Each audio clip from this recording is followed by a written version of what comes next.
Word came out this week, and I believe Brandon Thurston was the first one to discover this going through the financials of TKO, that a $20 million settlement was reached last year, an antitrust settlement, and it turns out this is the MLW lawsuit, where MLW said that they had, I guess, text messages from Stephanie McMahon or a history of phone calls from Stephanie McMahon to various parties that MLW was trying to get their program on. Tubi TV was Tubi involved. TV.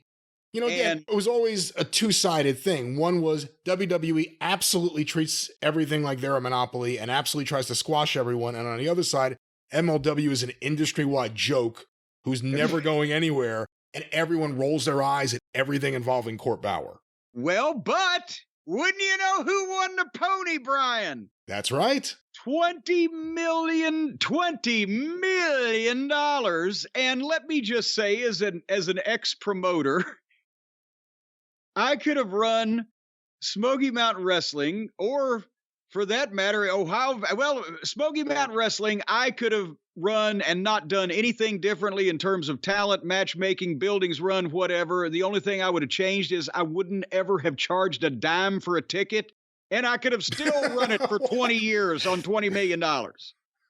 And in OVW, I was about to say but no, with Danny Davis at the helm, we could have run Ohio Valley Wrestling without charging a goddamn penny for a ticket for 40 years. On $20 million. Well, of course, some of that money will be going to the attorneys, one of which was Court Bauer's wife, but she's part of a law firm. Related to Court Bauer. And also, I'm sure a large chunk of this money will go to the hardworking wrestlers. Well, yes, because right there, now that everybody knows that Court got 20. Yeah, no more mystery. How come we're not getting paid working here? Now you know Court has money. For comparison, in 1986, which was the best year that Jim Crockett Promotions ever had, and obviously everybody's seen the footage from 86, sold out Philadelphia, sold out goddamn Baltimore, sold out fucking Charlotte, sold out whatever, they grossed $21 million. And now they got a check over at MLW for $20 million. Now, I know for a fact that main event guys in 1986 working for Jim Crockett were making between $150,000 and $250,000, and Flair and Dusty were making more than that. I know because I was one of them. And so I'm thinking that now the MLW wrestlers, holy shit, they're going to be fucking farting through silk, as Nick Goulas would say. But here's obviously one of two instances were at play here. Either, son of a gun, they really had proof that they could back up in court that WWE had tampered with their business, and that's why that they got that settlement, or... Yeah, because they didn't want to go to Discovery. TKO said there's no way we can go to Discovery. You're jumping my or. Or... they might not have won because they might not have had proof, but in the process of coming to that conclusion, a bunch of shit would have to be said in public that TKO didn't want said. And that's why they give him will he take $20 million? Just give him $20 million. Just $20 million. Who gave Bill, raid petty cash, see if we got $20 million in the drawer. But one of those two things, either they could prove it and WWE said, oh, fuck. Or elsewise, they just, oh, geez, we're going to fucking have a bunch of shit known, and we don't want to do that, so what will this guy take to go away? But either way, it's $20 million. MLW just became the second most profitable wrestling promotion in the goddamn world. Didn't they? Well, they did, and I was going to ask you, with all the talk that AEW needs a big television rights renewal for all three shows to reach profitability, should AEW look to sue WWE this year to get the profitability a little early? I don't know that WWE could pay a judgment that would be large enough to get Tony out of the fucking hole without just saying, fuck it, we'll close up. Think about it, they're not going to spend that much money to get out of anything. This opens an interesting door, though.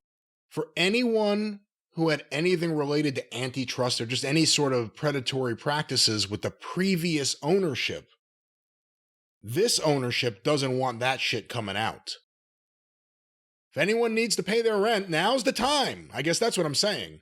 See, for Vince to lose a suit or to settle was against his nature because it was like admitting that somebody else was better than him. Somebody else's dick was bigger. He didn't want to do that. He didn't want to be known for doing it. It was the same thing. Whereas, remember, Turner would settle any kind of lawsuit back in the WCW days because they'd had such problems outside the wrestling sector that they had with racial discrimination and sexual discrimination and they just started settling lawsuits. That's why all the guys knew they could sue.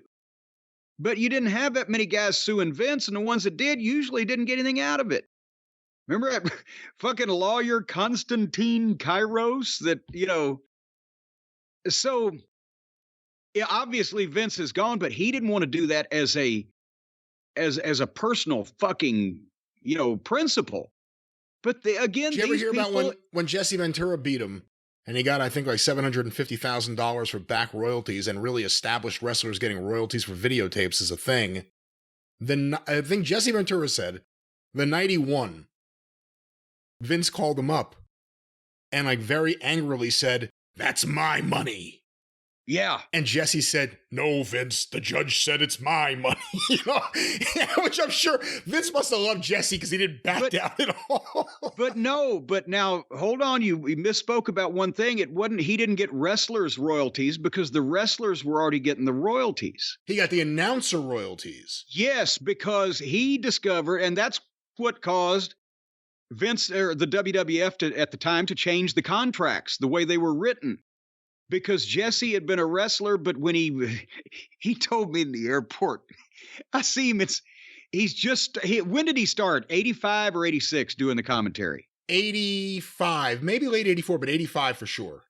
Okay, well, then probably it was Dallas. I'm in Dallas. I'm walking through the airport. I see Jesse coming the other way. I knew him from Memphis. I said, "Jesse, how are you?" I didn't know that he had been out for a while. He said, "Oh, I've been out for several months. I think, the blood clots. I think it's for Agent Orange in Vietnam." And he said, "I just got back from doing commentary on about a dozen Titan tapes. I'm starting to do color." But that's the thing, is that he assumed he was going to get royalties because he was a personality when he was doing the announcing, even though they had never given announcers royalties. But they didn't have it in the contract specifically that announcers weren't to get royalties. When Jesse won that case, that's when they edited him out of every single thing they had with him on audio. Now it's back. But they also changed the contracts because, it was specifically mentioned that, announcers didn't get royalties or whatever. Now nobody gets royalties, but back then it was decent. To circle back to the issue at hand here, MLW getting this money, let's end with this. You talk to wrestlers, I talk to wrestlers, you've worked there. You were maybe the highest paid person when you worked there. Because what wrestlers talk about is the lack of pay from MLW. Now, well, and I'm not saying that to be a prick, and I was only temporary, to begin with, but they needed a color commentator, and they thought because of my popularity on the podcast and etc. But no, there was not.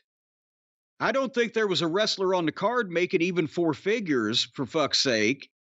And, they couldn't get me for that. So technically I was the highest paid talent to come in and do color, just because you can't get a name that has some leverage for that amount of money. It's people that are wanting to get over and wanting to get on some type of TV and wanting to get famous. But anyway, were you finishing your question? Well, my point was going to be this. The wrestlers notoriously, and I've talked to plenty who have said it to me directly, don't make money there, aren't happy there, feel locked into a contract they can't escape from. Someone once told me they felt like they were held for ransom to see if another company would buy out the contract. Were they kidnapped, tied up, and taken away first? Now, MLW doesn't draw big houses. They don't have big things happening. They have a lot of small things happening. They have an action figure line, I think, with Boss Fight Studios, which is a good toy brand or a good toy company. They have TV deals, but I've been privy to a couple of them from TV sources of mine. They're not like the Vice deal they had that went away quick. Like, they're not big money deals. So they've had lots of little things, but no big income sources. But if you work there and now you know these guys got all this money for all the work you were doing in front of, small crowds and not making much money, but now they're getting all the money, does that affect wrestlers in MLW now or going forward? It's going to be a topic of discussion. I can't imagine I don't even know specifically who's the talent in the locker room there, who's working there, whatever now, but I have never worked in a wrestling promotion or in a territory or whatever that if we heard in the locker room that the promoter suddenly got $20 million, that it wouldn't be a topic of conversation and holy shit, daddy needs a new pair of shoes down here. So it's going to be interesting to see what efforts they make to spread a little bit of that around and create some goodwill before it festers, and it costs a lot more if it can be done. If Court went to all of them and said, hey, as you know, apparently all of you know now, we recently got a windfall and everyone is going to be bonused for their hard work. And we're also going to be expanding our operations. We're going to have more shows for you to work, and we're going to try to get some better equipment here or, upgrade the promotion in some kind of way. But if they fucking took 50 grand and divided it amongst their key people and people saw a bonus of a couple grand or whatever, that would go a long way to allaying the festering that might happen if all of a sudden they see the fucking promoter pulling up in a long stretch limo and there's great new cameras and the fucking monitors look great, but we're still working for $125 or whatever. You see what I'm saying? But again, it's factual. Can you deny this statement that if they declare the $20 million as income on this year's taxes, they will be the second most profitable wrestling promotion in the world? If they declare $15 million or $12 million after the lawyers and whatever other fees they have, it'd still be the most profitable, second most profitable wrestling company this year. Yeah. Quite frankly, I think there's a chance we're the third. Legitimately, there's a major drop off and there's a lot of people just not making profit and doing things wrong. So, there's lots of entities out there, but how many are making money? That's it. We know that nobody is able to lose the money that Tony Khan is losing with AEW. So AEW is losing more money than any wrestling promotion currently existent in the world. And Ring of Honor can't be making a profit. Impact, we don't know. Is it $50 either way of dead zero, whatever? If it is either way, it's not any appreciable amount of money. WWE is making tens and hundreds of millions. What other? New Japan, I guess, would probably be the second biggest gross of any promotion, or third biggest gross behind AEW. AEW probably has a good gross. It's that net that's tricky. But yeah, the net they get stuck in. Yes. So New Japan would be the only one in the conversation for being either the... Well, to be honest, I don't know too much about the financials of CMLL, but they own their own buildings. I don't know if they pay everyone great. As a company, they may be making a fortune.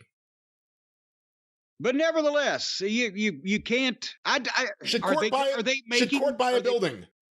Well, at CMLL, would they be making $12 million a year when it's converted from Mexican currency?